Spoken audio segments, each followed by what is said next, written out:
Hey everyone, स्वागत है आप सभी का। सभी को हरे कृष्णा। आज हम लोग पढ़ेंगे राज्य के नीति निदेशक तत्व। ठीक है, जिसको हम डीपीएसपी कहते हैं। इसके एमसीक्यू देखेंगे। ज़्यादा क्वेश्चन नहीं है मेरे पास, 10 क्वेश्चन है, फटाफट देखेंगे। इसमें भाग 4 देखेंगे। आर्टिकल 36 से लेकर आर्टिकल 51 तक के क्वेश्चन हम आज देखने वाले हैं। चलिए देखते हैं क्वेश्चन किस तरह से हैं आपके लिए। ठीक, क्वेश्चन नंबर पहला देखिए। भारतीय संविधान के अंतर्गत धन का केंद्रीकरण किसका उल्लंघन करता है? ऑप्शन ए समता का अधिकार, नाजी, राज्य के नीति निदेशक तत्व, कल्याण की अवधारणा और स्वतंत्रता का अधिकार। तो धन का केंद्रीकरण करना किसका उल्लंघन करता है? तो ऑप्शन बी करेक्ट करेंगे आप लोग, राज्य के नीति निदेशक तत्व। इसके अंतर्गत आप धन का केंद्रीकरण नहीं कर सकते हैं। ठीक है, क्वेश्चन नंबर सेकेंड देखते हैं। क्वेश्चन नंबर ए रहा आपका दूसरा। भारत के संविधान का कौन सा भाग कल्याणकारी राज्य के आदर्श की घोषणा करता है? कौन सा भाग? आर्टिकल 4 के अंतर्गत आप स्टेट में, ठीक है, राज्य में कल्याणकारी आदर्श की घोषणा करता है। तो ऑप्शन ए आप करेक्ट करेंगे, राज्य के नीति निदेशक तत्व। चलिए हम क्वेश्चन नंबर अगला देखते हैं। क्वेश्चन नंबर है तीसरा। एक सेकंड, इसको छोटा करते हैं थोड़ा सा। हाँ ठीक है, चलो क्वेश्चन नंबर तीसरा। भारत के संविधान के भाग 4 आर्टिकल 4 में आर्टिकल 4 बोल रही हूँ, सॉरी, भाग 4, ठीक है, दोबारा बोल रही हूँ, भाग 4 ही रहा, रोमन अक्षर में लिखी हूँ। अंतर्विष्ट प्रावधानों के संदर्भ में निम्नलिखित कथनों में से कौन सा सही है? सही है पूछा है ना? हाँ ठीक है, सही है पूछा है। चलो तो इसको थोड़ा छोटा करना पड़ेगा। हाँ ठीक है, वे न्यायालय द्वारा प्रवर्तनीय होंगे।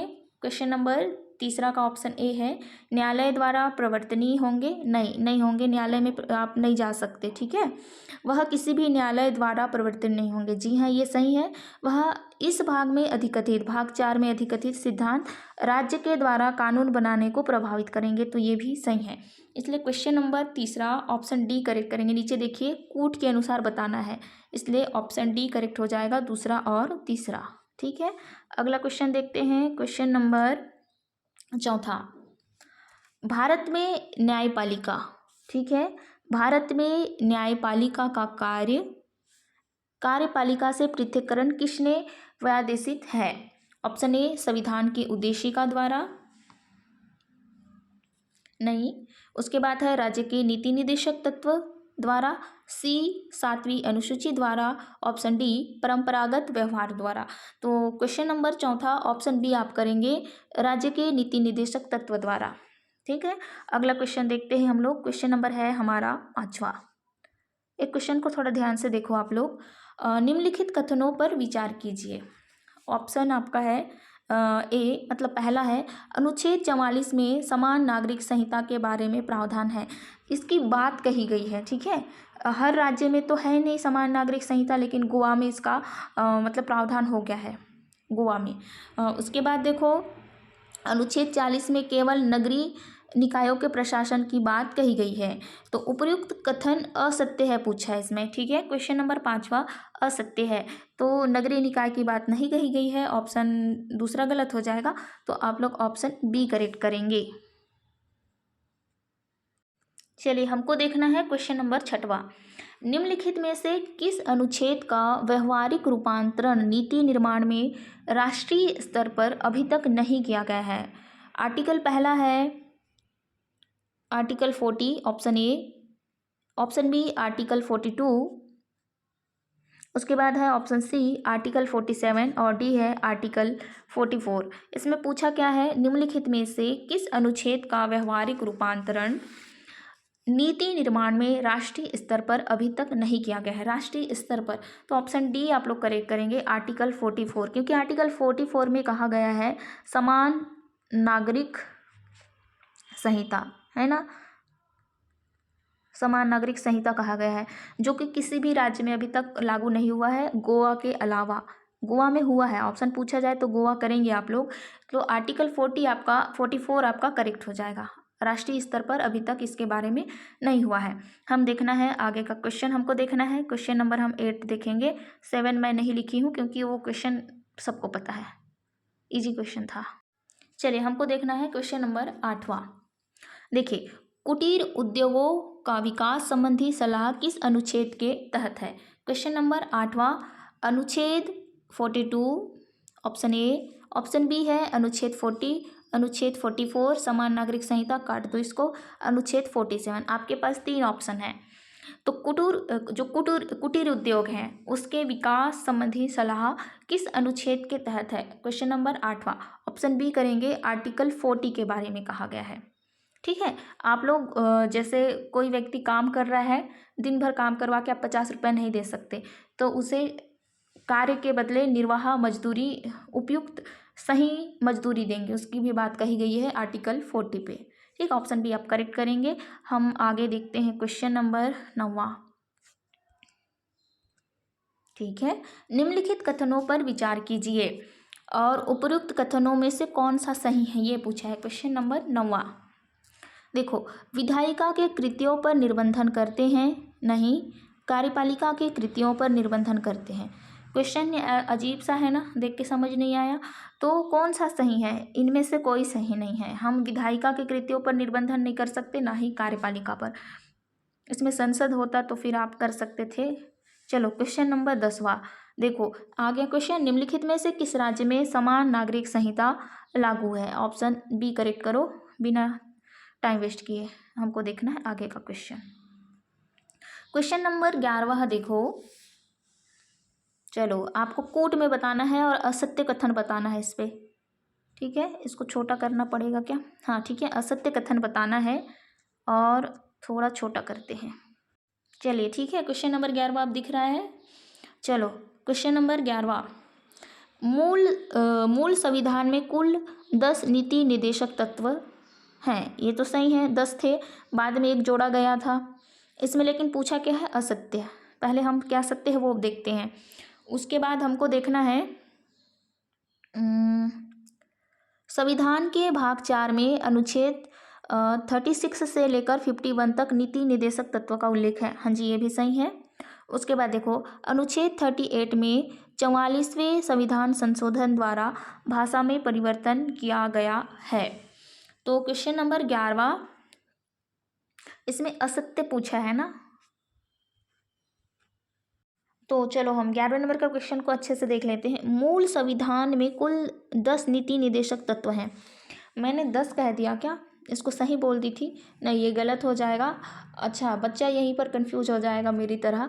जो फंडामेंटल राइट्स हैं, ठीक है, फंडामेंटल राइट्स हैं वो हमारे पास 10 थे, जोड़े गए थे बाद में, मूल संविधान में था ही नहीं, बाद में एक करके 10 + 1 करके 11 कर दिया था। ठीक है, ये सोच के आप गलत मत कर देना। तो क्वेश्चन यहीं पर हम लोग को घुमा दिया था, तो पहला ऑप्शन क्या हो जाएगा? गलत हो जाएगा। उसके बाद देखो, संविधान के भाग 4 में अनुच्छेद 36 से लेकर 51 तक नीति निर्देशक तत्व का उल्लेख है। हाँ जी है, ये सही है। उसके बाद देखो, अनुच्छेद 38 में 44वें संविधान संशोधन द्वारा भाषा में परिवर्तन किया गया। जी ये ठीक है ये भी। उसके बाद देखो, 86वें संविधान संशोधन 86 नंबर का जो संविधान संशोधन हुआ था 2001 द्वारा 6 वर्ष से कम आयु के बच्चों की शिक्षा व देखभाल का प्रावधान निहित है। इसमें पूछा क्या था? 11वें नंबर का क्वेश्चन में हमको असत्य पूछा है। ठीक है, तो ऑप्शन बी करेक्ट करो आप लोग, पहला और चौथा गलत है। देखो, पहला और ये चौथा गलत है। जिसको लग रहा होगा ये गलत क्यों हुआ, तो 2001 ना डाल के आप लोग 2002 डालो। ठीक है, तब इसलिए मैं बोली ऑप्शन बी। आगे का क्वेश्चन देखते हैं, क्वेश्चन नंबर 12वां देखते हैं। क्वेश्चन नंबर 12वां, संविधान के 42वें संविधान संशोधन द्वारा निम्नलिखित में से कौन सा सिद्धांत राज्य के नीति निर्देशक तत्वों में जोड़ा गया था? ऑप्शन पहला, पुरुष और स्त्री दोनों के लिए समान कार्य का समान वेतन। ठीक है, इसमें पूछा क्या है? 42वें। उसके बाद देखो, उद्योगों के प्रबंधन में कामगारों की सहभागिता, ये वाला सही है, इसलिए ऑप्शन बी ही करेक्ट करो आगे बिना बढ़े। चलो हम लोग क्वेश्चन नंबर 13वां देखेंगे, 13 नंबर का क्वेश्चन, और इसको थोड़ा बड़ा कर देती हूँ मैं। ठीक है, अब दिख रहा है? ठीक है, ठीक। क्वेश्चन नंबर 13, किस संशोधन द्वारा नीति निर्देशक तत्वों को मूल अधिकारों के अनुच्छेद 14, 19 और 31 पर वरीयता दी गई है? तो इसमें आप लोग करेंगे 13 का ऑप्शन ए, 42 अमेंडमेंट। चलो क्वेश्चन नंबर हमको 14 देखना है सीधे सीधे। राज्य के नीति निर्देशक तत्वों के बारे में निम्नलिखित कथनों पर विचार कीजिए। इसमें आपको सत्य कथन बताना है। ठीक है। यह तत्व देश के सामाजिक, आर्थिक और लोकतंत्र की व्याख्या करते हैं। हाँ जी, ये सही है। इन तत्वों में अंतर्विष्ट उपबंध किसी न्यायालय द्वारा परिवर्तनीय नहीं है। जो डीपीएसपी है वो न्यायालय में आप नहीं जा सकते, इसलिए सत्य कथन पूछा है तो ऑप्शन सी करेक्ट करेंगे। ऑप्शन 1 और 2 दोनों सही हैं। अब नीचे देखते हैं हम लोग। अब देखो क्वेश्चन नंबर 15, नीति निर्देशक सिद्धांत। ठीक है। नीति निर्देशक सिद्धांत या निर्देशक सिद्धांत, क्या ये वाद्य योग्य है? नहीं है। और इसमें राज्य को प्राप्त अधिकार हैं, ठीक है, लेकिन ये वाद योग्य नहीं है। तो ये पहले प्रोफेशन दे दो आप लोग कि भाई ये वाद योग्य नहीं है, आप न्यायालय नहीं जा सकते। ठीक है। इससे संबंधित थोड़ा सा मैं आर्टिकल आपको बता दूं। आर्टिकल 36, इसमें क्या है? राज्य की परिभाषा। ठीक है। राज्य की परिभाषा एक बार और आता है, राज्य की परिभाषा आप लोग कमेंट में बताओगे। उसके बाद 37 नंबर में क्या आता है? आप न्यायालय नहीं जा सकते। ठीक है। न्यायालय द्वारा प्रवर्तनीय नहीं है, न्यायालय नहीं जा सकते, काट दो ऐसा। ठीक है। 37 हो गया। उसके बाद 38 में क्या है? सामाजिक, आर्थिक और राजनीतिक मतलब राज्य की लोक कल्याण अभिवृद्धि के लिए। ठीक है। उसके बाद देखो आगे का मैं बता दूं। आर्टिकल 37 हो गया। 38 मैं बता दी हूँ आपको। 39 मैं बताऊंगी, जगह कम हो रहा है, एक सेकेंड रुक जाओ। 38 है, वही है ना। आप लोक कल्याणकारी राज्य की स्थापना करेंगे जिसमें सामाजिक, आर्थिक, राजनीतिक इन सभी तरह के नियमों की नियम बना सकते हैं आप। 39 में क्या कर सकते हैं? मेरी पेंसिल। ठीक है। जितने भी मेल हैं और फीमेल हैं उन सभी नागरिकों को आजीविका के पर्याप्त साधन प्राप्त कर सकते हैं। उत्पादन के साधनों का विकेंद्रीकरण, और जितने भी महिला पुरुष हैं समान कार्य के लिए समान वेतन। देखो पहले समान एक जैसा काम करते थे, लेकिन वेतन है जो सैलरी है समान नहीं मिलती थी स्त्रियों को, लेकिन आर्टिकल 39 में ये बात कहा गया है। ठीक है। उसके बाद 39 में क जोड़ा गया जिसमें निःशुल्क आपको कानूनी सहायता उपलब्ध होता है, समान अवसर, ये सब कुछ है। और आर्टिकल 40 ग्राम संगठन है ना।